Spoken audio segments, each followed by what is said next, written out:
Assalamualaikum warahmatullahi wabarakatuh. Kami dari kelompok 10 akan mempresentasikan hasil dari diskusi kami dengan tema studi tokoh dalam program parenting. Saya Oktavia Wardani dan rekan saya Rahma Danisa Nurmalinda. Pengertian program studi tokoh. Secara ontologis, studi tokoh bersifat alamiah atau dijelaskan apa adanya, induktif atau dijelaskan data yang diperoleh dari seorang tokoh, mempertimbangkan etnik dan emik serta verstehen atau peneliti dapat menggali pikiran, perasaan, dan motif yang ada di balik tindakan sang tokoh. Dari sudut epistemologi, studi tokoh dilakukan dengan pendekatan historis, sosiokultural, religius, atau memperlepaskan dari konteks sosiokultural dan agama sang tokoh dan bersifat kritis analisis.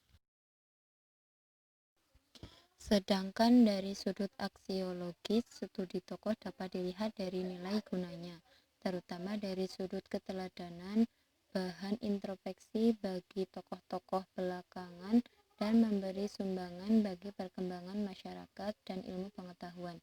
Salah satu peneliti ketika hendak melakukan studi tokoh adalah melihat kelayakan orang yang hendak ditelitinya untuk dijadikan objek penelitian studi tokoh.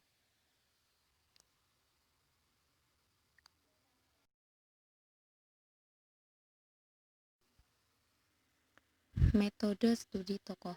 Ada beberapa aspek penting yang dapat dijadikan objek kajian dari kehidupan seorang tokoh, yaitu biografinya, pemikirannya atau hasil karyanya, dan peran sosial atau aktivitas sosial seseorang tokoh di tengah-tengah masyarakat. Kajian yang tidak kalah menarik juga adalah konstruksi dan presentasi media terhadap seseorang tokoh.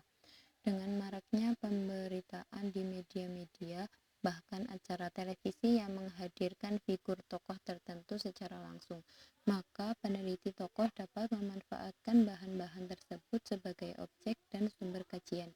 Termasuk di sini adalah budaya visual dan film yang menampilkan seorang tokoh secara khusus dapat pula menjadi sasaran riset yang menarik. Yang selanjutnya adalah tujuan studi tokoh. Yang pertama, memperoleh gambaran tentang persepsi, motivasi, aspirasi, dan ambisi sang tokoh tentang bidang yang digelutinya. Yang kedua, memperoleh gambaran tentang teknik dan strategi yang digunakan dalam melaksanakan bidang yang digelutinya. Yang ketiga, memperoleh gambaran tentang bentuk-bentuk keberhasilan sang tokoh terkait dengan bidang yang digelutinya. Dan yang terakhir, dapat mengambil hikmah dan keberhasilan sang tokoh. Kriteria tokoh yang diteliti. Pertama, integritas tokoh tersebut. Dalam hal ini dapat dilihat dari kedalaman ilmunya, kepemimpinannya, keberhasilan dalam bidang yang digeluti hingga mempunyai kekhasan atau kelebihan dibanding orang-orang segenerasinya. Dan juga dapat dilihat dari integritas moralnya. Yang kedua, karya monumentalnya baik karya tulis, karya nyata dalam bentuk fisik maupun non-fisik yang bermanfaat bagi masyarakat atau pemberdayaan manusia baik sezaman maupun sesudahnya. Yang ketiga, kontribusinya dalam masyarakat baik dalam bidang pemikiran maupun aksinya.